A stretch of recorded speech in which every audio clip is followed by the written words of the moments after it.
Welcome to the NetAlly webcast on measuring throughput and performance.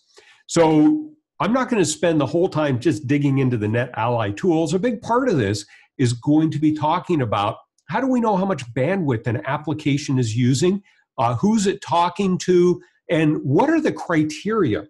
So not only do we need to know how much bandwidth it needs, but we need to know how much packet loss, how much jitter, and how much latency can we handle.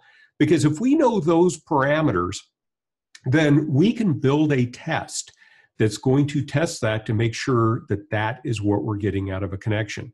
And I am a big person on validation, going out and validating that things are working like they're supposed to. In fact, you may have heard me use in the past, if you've been in one of my webcasts, the S word, and that should. And we hear people use that a lot. They say, this should work with this should do that. But should is not definitive. Should does not indicate that we've tested anything and validated that it is working against a set of criteria. And that's what we're going to focus on today, is how do we go in and measure something to make sure that it is performing like we expect it to against a set of criteria.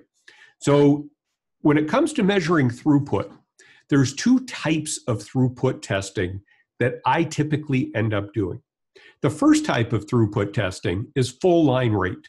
So our EtherScope nXG, and we've got one of our EtherScope nXGs right back here.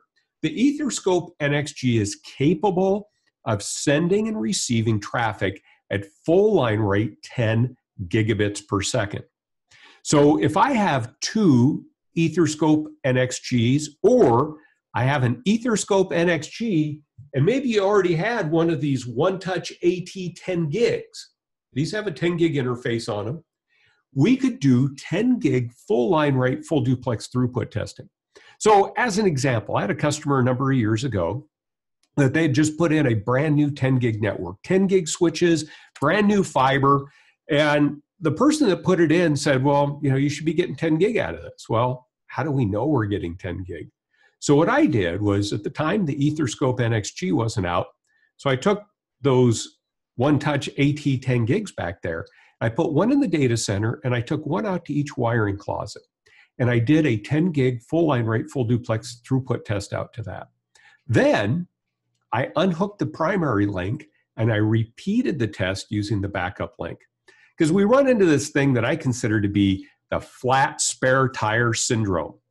And the flat spare tire syndrome is where we don't check to make sure that the backup link is working properly.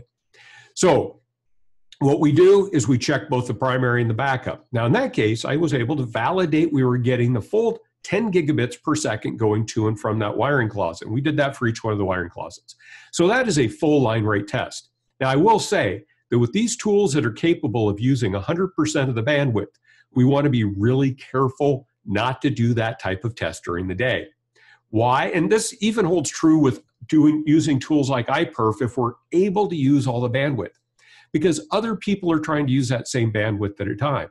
And the tests we're going to be running today, we're going to focus primarily on using UDP. Now, why are we using UDP? Because UDP, we can measure how many packets we lost. We can measure what our latency and our jitter is quite easily. With TCP, it's not as easy. Now, TCP is going to give us available bandwidth.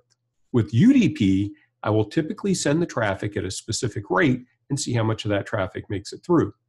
So if I'm sending traffic at full line rate with UDP, I'm going to try and use up all the bandwidth, and that's going to adversely impact anybody else that's trying to use that link. So please, if you're running throughput tests, don't run a full line rate, full duplex throughput test in the middle of the day. Your users aren't going to be very happy with you. So the second type of test that we run is our application throughput test. And this is a case where we run a throughput test based on the application requirements. How much bandwidth does this application need? How much packet loss can it handle? How much latency? and what kind of jitter can it handle. So in that case, we are taking traffic that is representative of an application. We're running across the network, and we're looking at how that traffic is going to perform. This gives us a way to go in and validate that our network is capable of carrying that application traffic prior to deploying the application. So this is validation. This is going in and making sure our network can support that application beforehand. And if it can't, making adjustments to the network, rerunning the test. And then we could go back and generate a report and say, we passed the test. It worked. We are able to deploy this application. This will help your credibility. This will help you make you look a lot better because you're not putting something out there that's going to fail. And you've checked it. And if it does fail, then you go back and take a look at what was wrong, what was different, why was our test not a valid test. So hopefully out of today, you'll get to see some of the things that we look for to create a valid test to make sure that it's working properly. So today, we're going to do something a little bit different. We're going to do a poll. And in this case, I'm going to launch this little poll. This is anonymous, okay? I don't know who answers what on here, but I'm kind of curious with some of these things. So I'm going to say launch poll. And there's a few questions in here, and I thought I'd just throw this out at the beginning. And that is, the first one is, what tools are we using to measure, and I forgot to put throughput on there, but what tools are we using to measure throughput? And in this case, we're looking at, what tools are you using iPerf, are you using screencast, what type of tools are you using out there? Then we've got, do software vendors provide information about the bandwidth, packet loss, and latency requirements for your application? So I'm kind of curious on that. And again, this is all anonymous. I don't know who is answering what on there. And then the last one is when applications are slow, what do we do to troubleshoot it? Do we just wait for it to get better? Do we do a packet capture? Do we do a path analysis? Do we do other? Okay.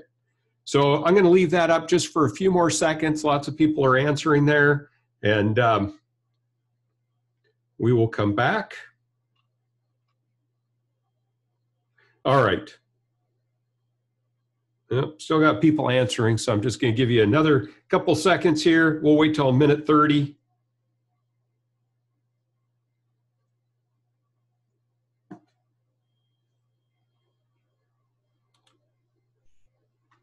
All right, so I'm going to share these results real quick here and take a look and see that, in this case, we see that 31% of the people are using iPerf, and we're going to take a look at iPerf and what we can do with some of that. People are using speed test. 27% of the people that answered are using NetAlly tools. That is fantastic. Do software vendors provide information on bandwidth, latency, packet loss, and jitter? So we see about a quarter of the people said yes, they do. 42% said no, and 35% said sometimes. So we'll go in and we'll take a look at that one. And then we see that quite a few people are doing path analysis and packet captures. We're going to do a packet capture today and take a look at that. And we'll go through and take a look at those. So let me just close that up. All right, so let me close this poll. And so let's go ahead and let's start taking a look at what we're going to be doing. So what we're going to take a look at to start with is, what are our bandwidth requirements? We see that a lot of people said no, that the software vendor does not provide that. My experience has been in most cases that software vendors will come in and they will tell us it is our network, it's a problem with our network, but they won't tell us exactly what they're looking for. So in this case, and let me share my screen here.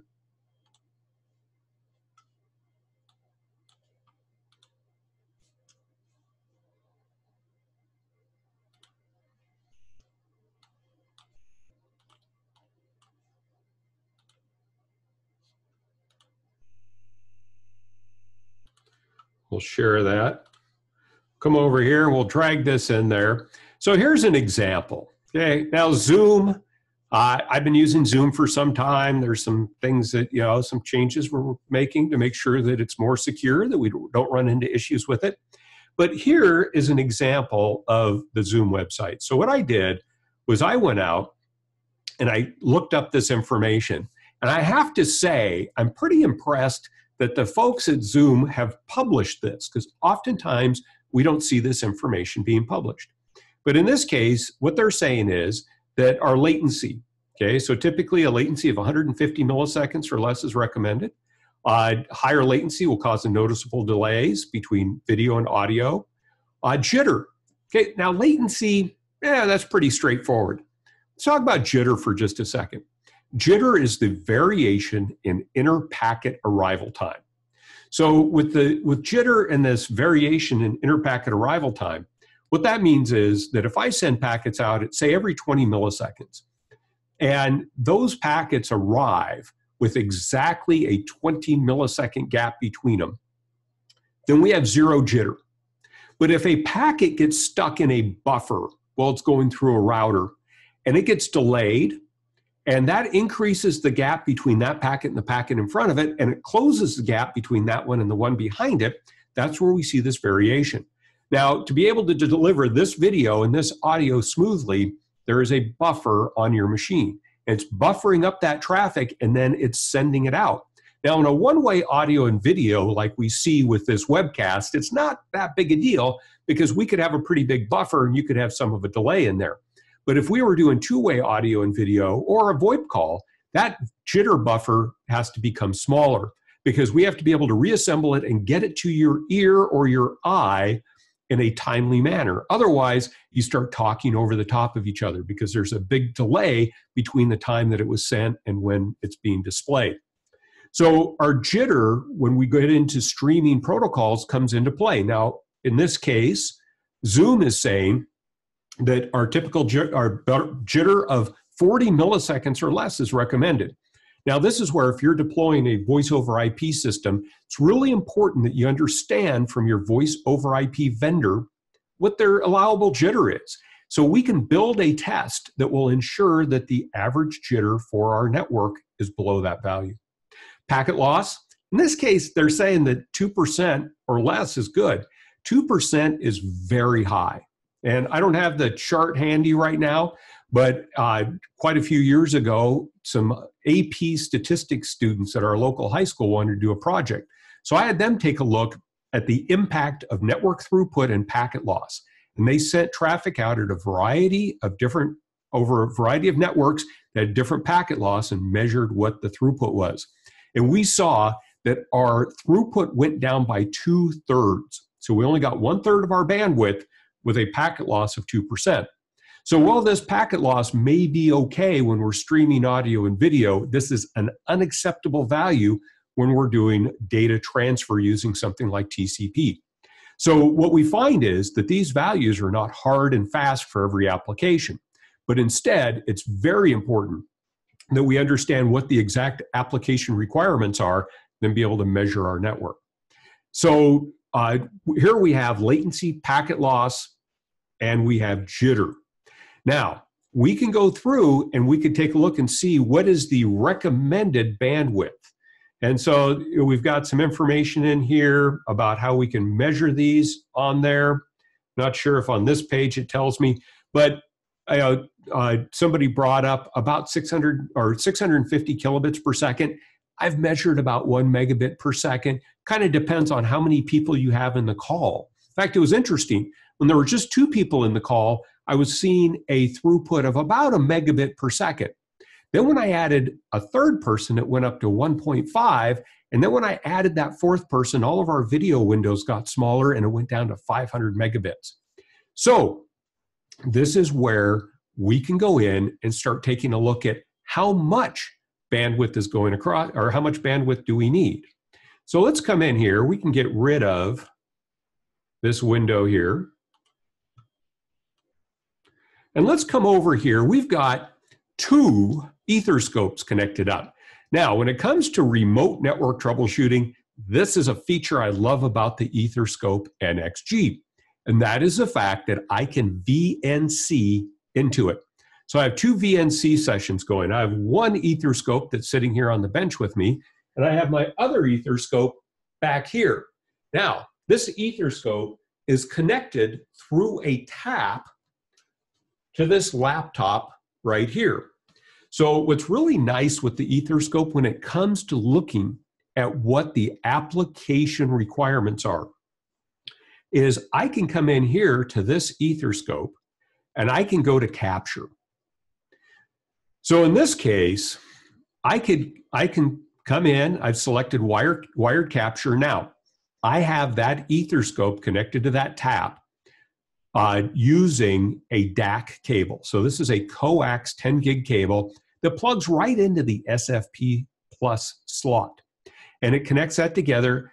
The EtherScope nXG will capture at up to 10 gigabits per second, full duplex, or full line rate. So we can do 10 gigabits per second. Now it's got a 1 gig capture buffer.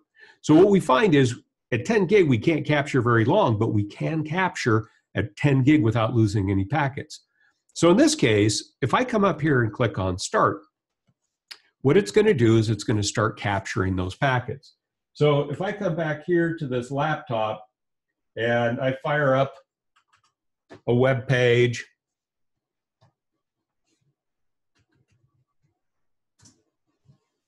I'll go out to YouTube real quick. So we see that we've got some packets going across the wire here. And we can see how many have we captured, how many total. Now, the difference there is I can set filters. So if I want to capture for a longer period of time, I can slice the frames. I can set a filter just to capture on specific devices. So now I can send the EtherScope nXG out to a remote office. I can then VNC into that, and I can start doing a packet capture. Now, in this case, we're using a full duplex, full line rate tap that's fault tolerant, that takes 4 inline taps, merges those together into a single connection. We can use that to do a capture. We can also do something as simple as, let me move this. We can come in here, and here is a little Netgear switch that has a mirror port set up on it. So it's a little GS105E. In fact, I'll even throw, when I send out the follow-up email, I'll throw out the link. I've got a YouTube video on how to set up this in mirroring mode. But I could set this up and as a way to tap in line. You're looking at about $45 for that. So it all depends on how we want to set up our network. But in this case, I've gotten in line with the PC. I've done the capture. I do not have to be right there to do the capture. So now what do? Well, I come up here and I stop my capture. Now I'll tell you, reliably capturing packets is always a challenge because we do have limitations with NICs and the drivers on PCs sometimes. Capturing wireless can be a challenge because I may not be able to get down to the actual radio information. But in this case, what I'm going to do is I'm going to come in and we're going to give this a name. Now, because I'm VNC'd in, that makes typing a little bit easier. Now, the EtherScope nXG supports Bluetooth, so I could put a Bluetooth keyboard on there and make that easy. But I'm going to just say,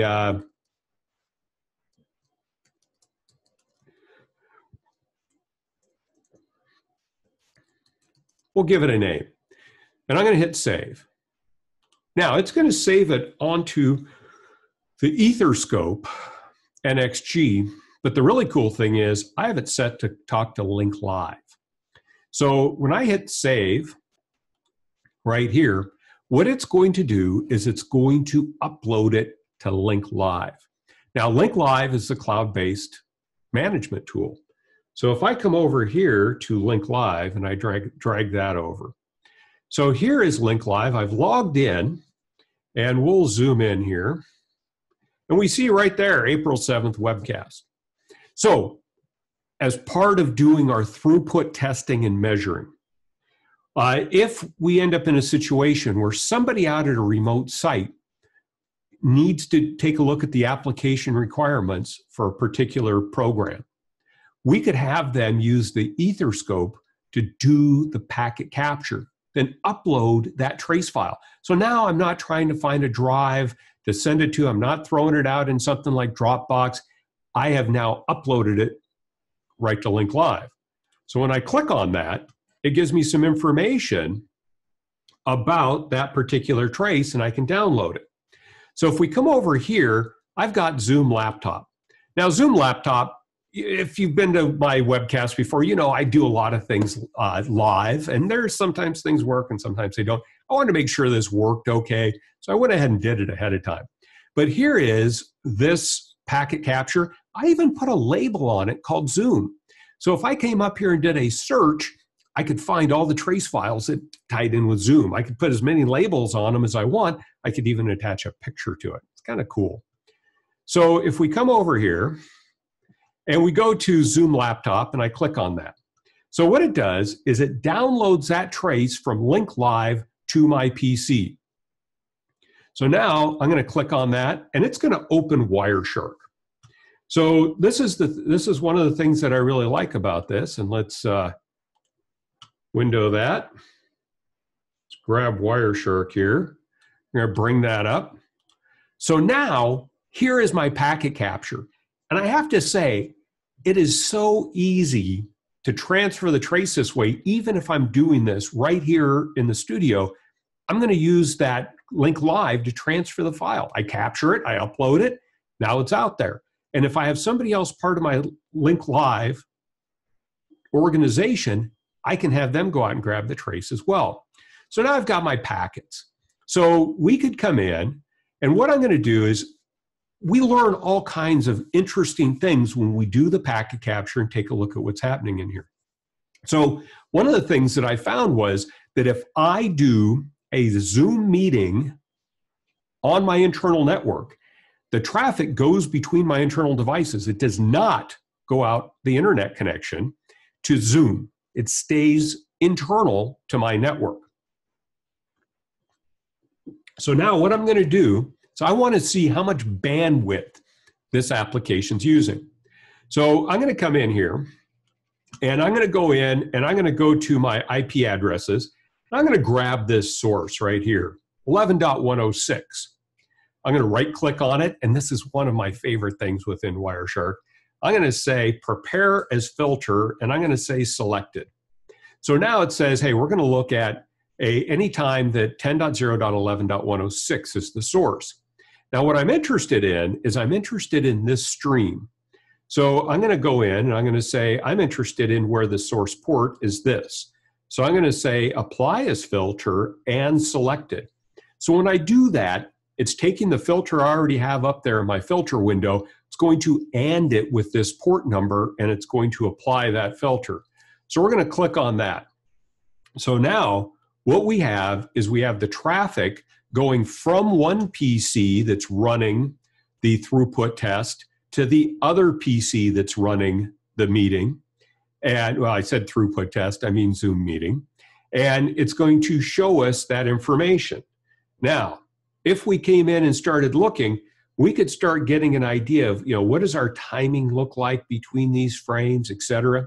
But what I'm going to do in Wireshark, so I'm going to come up here and I'm going to go to statistics. I'm going to look at my capture file properties.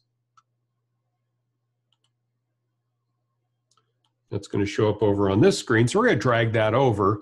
We're going to come down here. So it's going to say that our average bits per second for our whole trace file was 2.2 megabits per second. But for this particular data stream that we're looking at, it's 3 megabits per second. Now, we could even do things like we could look at our I/O graph for this to see how consistent that is. But that displayed average bits per second gives me an idea of how much bandwidth this application's using. So in this case, when I'm working on my local network, we see that it's using up to 3 megabits per second in each direction. Okay, now we could come in, I could go to I/O graph, And here we've got our I/O graph right there. And we could, take a look at, the information out there. We could, but we see that here, as soon as we start our call, we jump up there and starts giving us an idea of what our bandwidth looks like and so on. So this is one way that we could go in and find out, how many megabits per second is it using? Is it using it consistently, et cetera? Okay. So when we go to build these throughput tests, we do not want to choose arbitrary values for this. We want to choose values that have either been published on the websites, or we want to use values that we have measured using tools like this.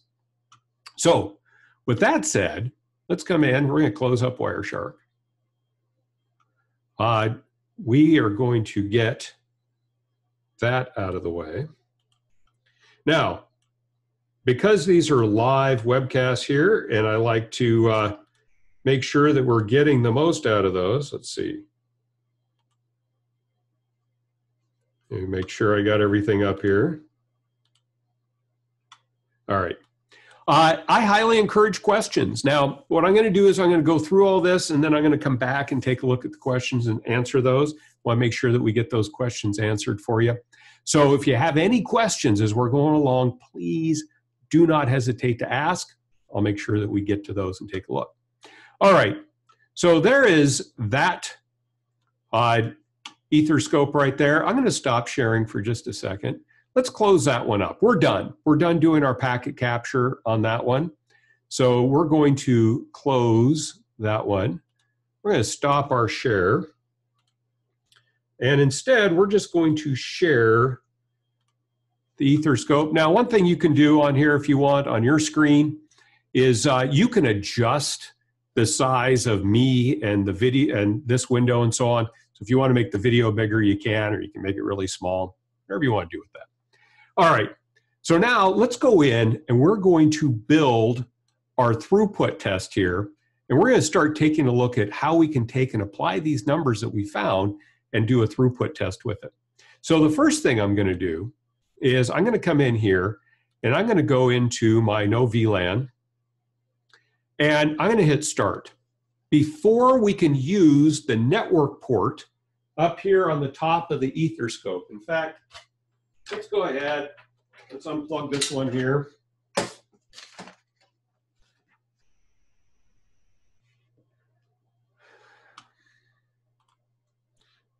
We're going to switch over. Here's our EtherScope. If you haven't seen it before, Android-based handheld device, got this nice little 3D printed stand. That is out on Thingiverse. If you have an EtherScope, go search for NetAlly. You can download that stand. You can print that. But up here on the top of the EtherScope, we have a 1 gig/10 gig SFP cage. We've got a 10, 100, 1000, 2.5, 5, and 10 gigabit copper port right there. We've got a management port here that can be used for cable testing as well. This has a 802.11 AC radio built into it, and it's got a management radio as well. So this is what we're going to be using to do our testing. Now, anytime I do a test using the network ports up here on the top, I need to get those linked up to the network. So that is what I'm doing right here is if I come in, we're going to share that. If I come in there and I click on this, it's going to go out and establish a connection on the network. So it's connected at 1 gig, full duplex. It's the VLAN's untagged, but it sees VLANs 10, 14, and 12 on there. It's connected to my studio desk switch, port gig 7. It's using CDP, LLDP, FDP, EDP, SNMP. All of those different protocols are supported to tell what switch and port we're connected to. We got a DHCP address, DNS. We got all hooked up. So now we are connected to the network. Before we can run the performance test, we need to be connected to the network. So I come out to my home screen. Now I'm going to come out to performance. Let's go back here. Let's go back one more. We're going to go to our settings. We're going to uncheck that. Now, in this case, we've built this performance test. We're going to call it VoIP call. We can come in, we can change our settings. We can put this in what's called peer mode. So we can have one EtherScope nXG listening and the other one running the throughput test. What can we use as an endpoint? Well, we can use a one-touch AT10 gig as an endpoint. We can use a link runner G2 as an endpoint. In fact, if we come out here, let's stop sharing again for a second. If we come out here, I've got a link runner G2 set up in reflector mode. So it's sitting over there. We got the GoPro pointed at that. That is out there waiting for a connection to be established. And so when we do a throughput test, we're going to send packets to that. It's going to reflect them back to us. We're going to see what kind of performance we get there. Okay. So in this case, we are going to come in and we are going to build a performance test. Okay. So we'll go into performance. And when we go into build a performance test, no, we're not ready to upload the link live yet. What we need to do is we need to add a service to it. So I'm going to come in and I'm going to click on add. Now, in this case, we can give this a service name. I'll come in here and I'll say Zoom. Okay. We'll say okay. We're going to set our endpoint device. So this could be another EtherScope. It could be a one-touch AT10 gig. It could be a link runner G2, or it could be the software reflector. So I've got the software reflector running back here. So in this case, we're going to put in the IP address of one of our link runner G2s.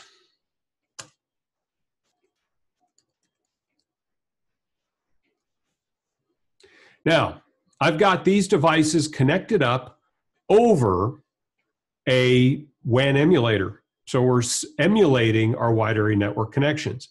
I'm going to tell it that this is a reflector. Okay. So we're going to come back. Now I need to give it what the parameters are for our data. So if we went back, we took a look at our Wireshark trace, we'd see that our frame sizes were about 1024 bytes. So I'm going to select 1024. I'm going to hit OK. My bandwidth. Now in this case, we see that Zoom is saying, you know, a megabit per second, good number to go with. We're going to leave this set at a meg. Our thresholds. So in this case, if we say, what was our frame loss threshold? Well, it was 2%. So I'm going to hit OK.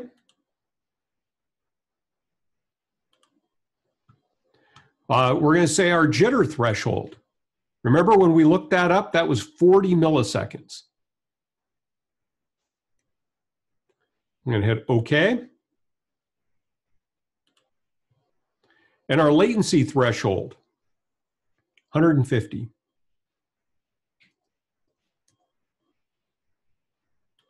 Say OK. So now I've set up my thresholds. And we're going to, just to make sure, because I may already have a Zoom service, let me just put in here. This is just to make sure I don't mess up anything by having two services with the same name. But now I've created this service. Now, we're not going to dig way into this today, but we have things like layer 3 options. If you're using QoS, we can go in, we can say, hey, we're going to use the type of service with the DSCP bits, and we could set those. And if we came in and said validate, what it's going to do is it's going to, well, let's go ahead and do this. Let's set this. We're going to set this to 46. So expedited forwarding. And we're going to validate QoS. What this means is then we're going to send those DSCP bits out to that reflector.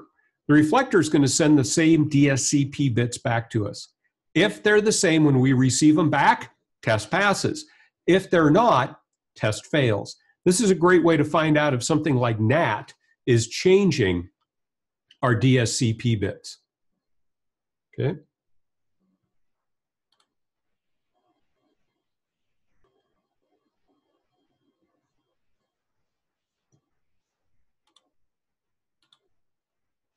All right, and I feel bad. I was not sharing my screen there. Ugh. All right. So just to go back, we have set this up.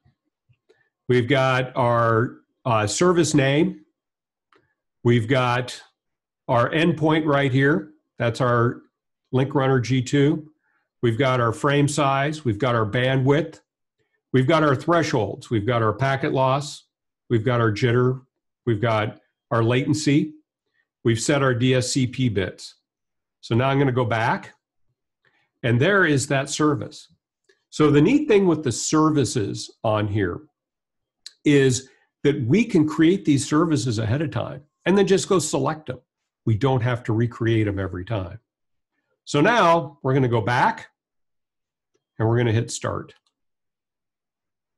So now what it's doing is it's going out and communicating with that link runner G2.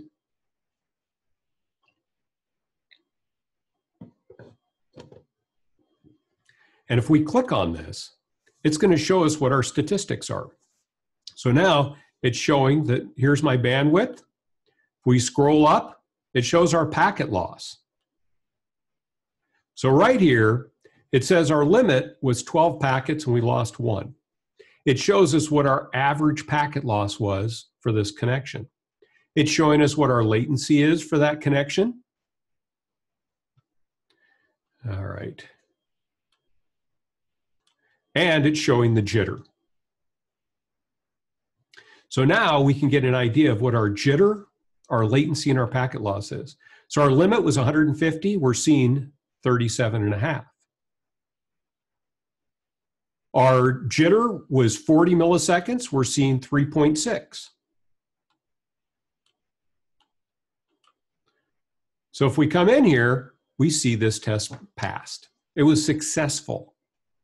We were able to send that traffic across the network and meet our bandwidth, our latency, our packet loss, and our jitter requirements that were set up for that. So what I can do is now that we've passed, I can take that and I can upload that to Link Live. And I could give it a comment. We're going to get rid of the job comment there.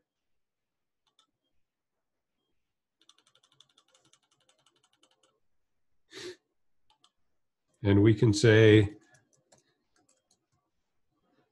we'll give it that comment right there.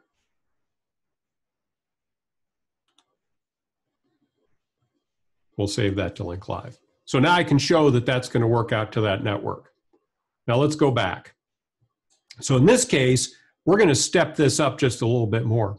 The EtherScope nXG supports up to 4 concurrent tests at the same time. Would be redundant, but we can run 4 tests at the same time. So what I'm going to do is I'm going to come out and I'm going to say that I want to add another device out here. And so what we're going to do is we are going to add another endpoint. And we're going to say that this is the 16 net. I'll say OK. We're going to put in the IP address of that device.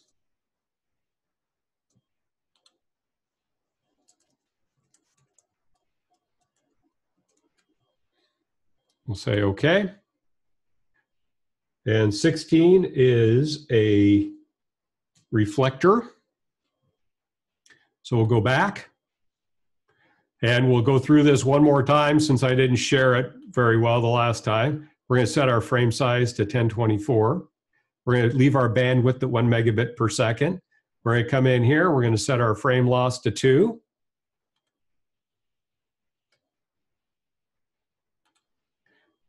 We're going to say OK. We're going to set our jitter to 40. I'm going to say OK. And we're going to set our latency to 150. Okay. Say OK. We'll go back. Okay, so we got the 16 net set up. Now let's say I don't want to build the 18 net from scratch like that. I could come in here, click on my little dots and say duplicate. And in this case, we're going to call this the 18 net.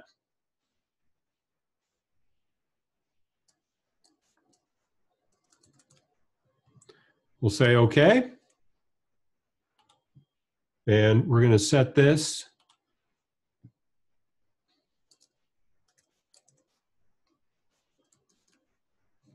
to the IP address of the one-touch AT 10 gig. It will not work with the 1 gig. We have to have a 10 gig for this to work, and that is a peer.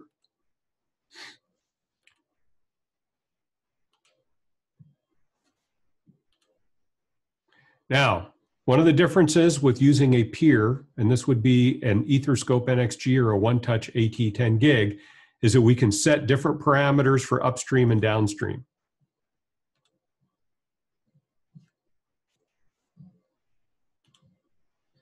I know, this is like watching paint dry. I'll hurry up and get these set to our values. I wanted you to see how these are set as opposed to me building everything in advance. And this is really nice with the peer because what we can do is we can go in and set different upstream and downstream. So if we have asymmetrical flow of data, so if you're doing a file copy, what we're going to find is that it is not sending the same rate of data in both directions.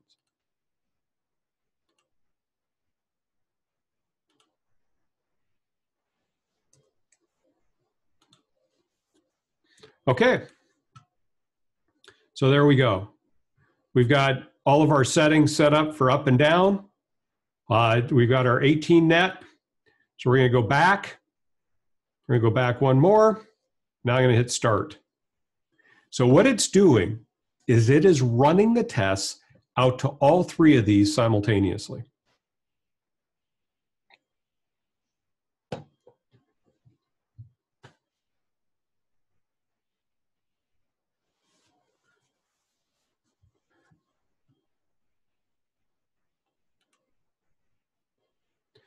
All right.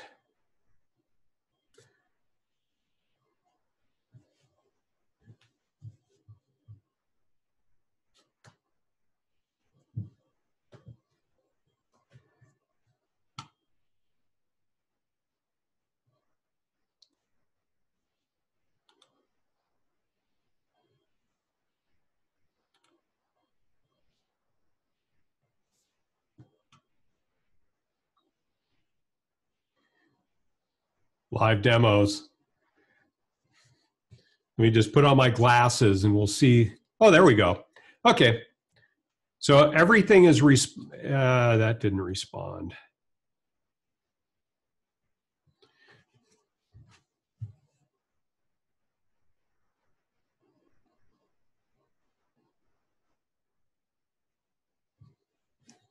We'll restart that.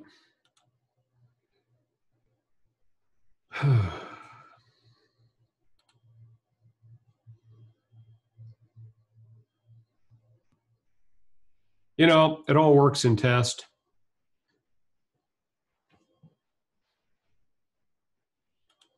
All right, so we're going to come in. Let me just check my config one more time here.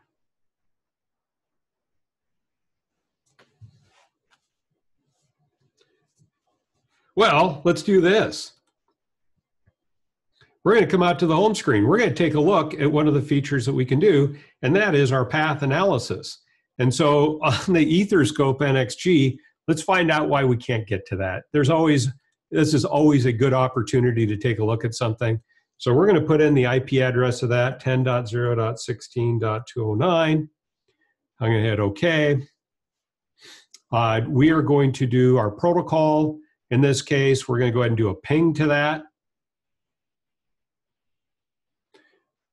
And we're going to say our wired port, cool. So now we're going to hit start. So this is going to use not only our ICMP messages coming back from our routers, but it is going to use SNMP to show us what the real path, what the path is. So in this case, it says, hey, we're coming out of the EtherScope. We're going into our studio's desk switch. Then we're going into this switch right here. We're coming in on port 8, out port 1. Then we are coming out our office primary. We're coming in on Ether 4, and then no reply. Interesting.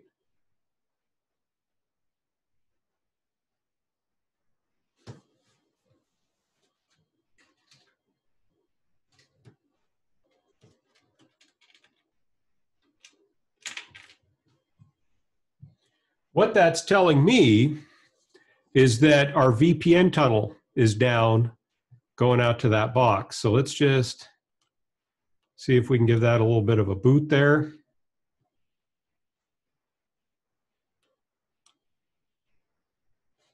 Still no reply. Let's try one last thing. Now, you know me, it's always more than one last thing.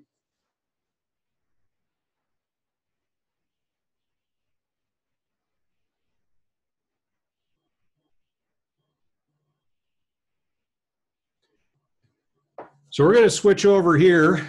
We're running an auto test on that EtherScope.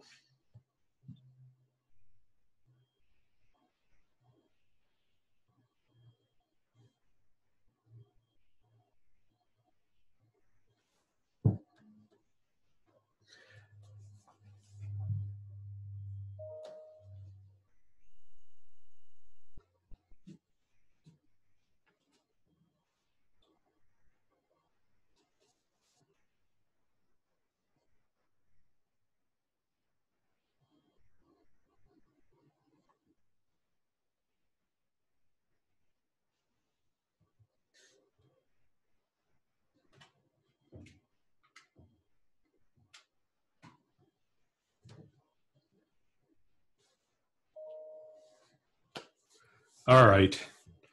We're going to give that a second to see if we can get that to come back up. We are almost out of time.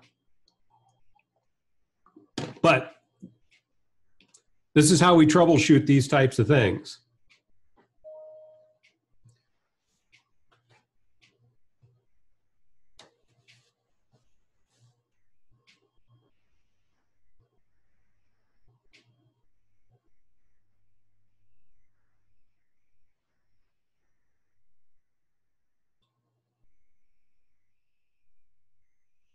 So there we go. I rebooted that. I rebooted the little router. We're going to hit start. We're going to come out here. We're going to redo our path analysis. Oh, there we go. Almost.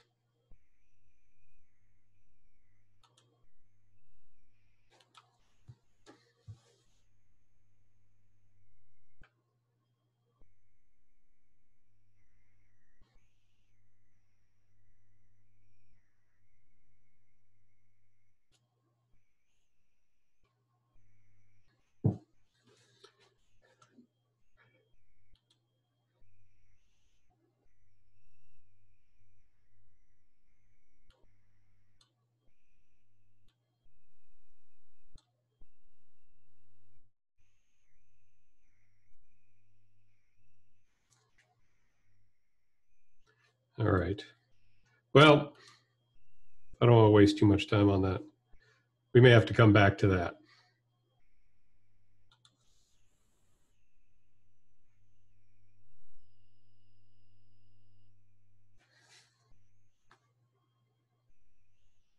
Okay, we're going to drop that one right now. I'm sorry.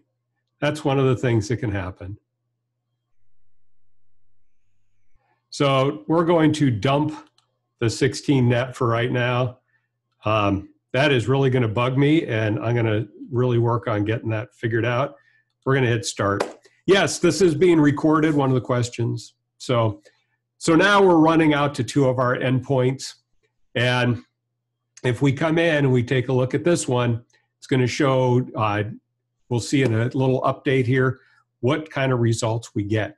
So when we're doing these throughput tests with this, we can send this out to a variety of different hardware endpoints, or we could use that software reflector.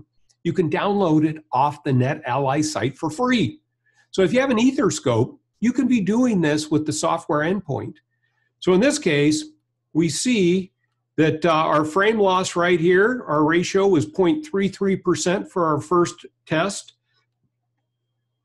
Our latency, 37.4. Let's go back.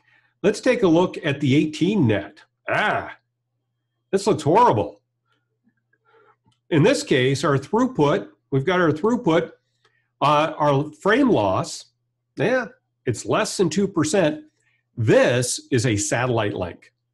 Okay, so we went in, we built a satellite link there. It shows our packet loss is good, our latency. Well, actually, our latency doesn't look too bad for this one. Our jitter is within the numbers. So that one is not my satellite link, sorry. The 16 net was my satellite link. That could be why we were running into so much trouble with it. But here we can come back, we can see what that looked like. It tells us what our limit is. It tells us what numbers we're getting there. So we could come back and see, did we pass or fail those? So it shows us which ones passed, which ones failed. In this case, it says status success. We completed, we met those parameters. So now we can upload this to Link Live. In this case, up is successful, down is successful. Okay. So the main point of this today was when it comes to looking at whether an application is going to work well or not, we have to understand what the requirements are for the application. We have to know exactly what that application is going to need. So let me stop sharing there. So we can do that by going out to the website. We can do that by doing a packet capture. If you're going to do the packet capture, you have to have a reliable way to go in and capture the packets. So somebody asked, along with this, what WAN emulator? So I'm using a WAN emulator from a company called Apposite Technologies.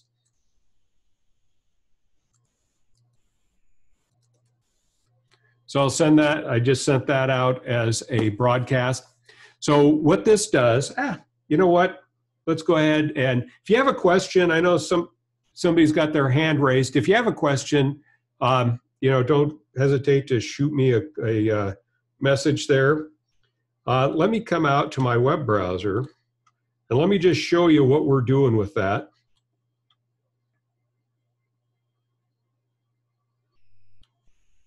We'll bring this over here. We'll share the screen.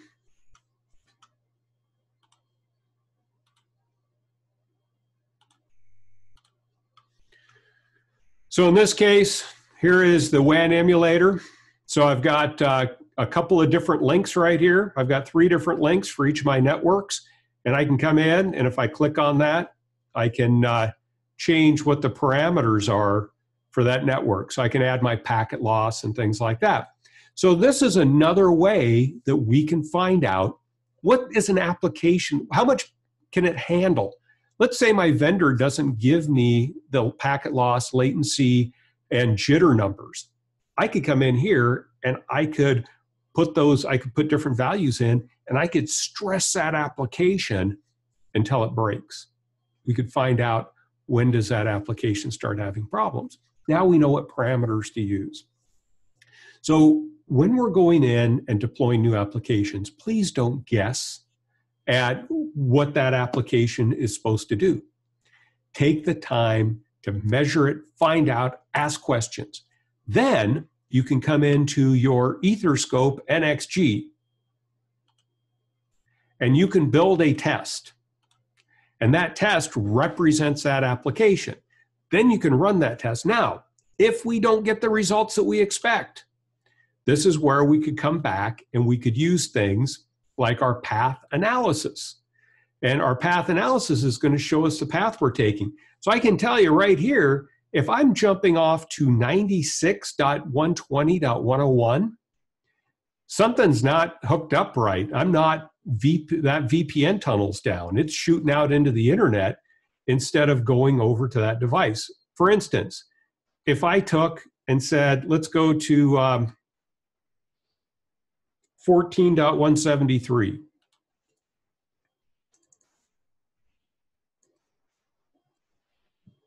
I'll say, okay. We'll go back. We'll hit start. So now it shows me, and I don't want you to miss this piece of it. It's showing me my layer 2 path. It's telling me how I'm going between my switches, and it does this because it's using SNMP to communicate with the switches. So in this case, it's coming in and it's saying we're coming in port 7, we're going out port 8, we're coming in port 8, out port 1, we're going in Ether 4 right there, out Ether 1. Well, in this case, we're seeing the same results. Very interesting. Let's do one more address here. Oh, Mike.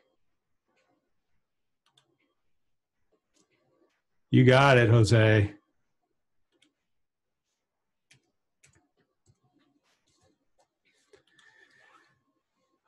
Nothing like having a whole bunch of people all looking over at your shoulder when you're working on something, right? I always thought that was funny when I do live classes and so on. You can say, hey, I need you to just go out and do this on a PC, something you've probably done a million times. But when somebody's looking over your shoulder, you forget how to do things. So in this case, what we see is that we come through here, we get to my primary router, and then we jump through the VPN tunnel. We come out here on this router, out at the far end, we hit that device. That's what we're looking for. So what can I tell out of this? I can tell that when I'm getting to my primary router, that VPN tunnel's not up, and I'm shooting off to the internet. So in this case, I want to go back and find out why that VPN tunnel's not coming up. Of course, that would stop working in the middle of my webcast. All right, so we've hit an hour. I want to thank everyone for joining me. Like I said, this is going to be recorded.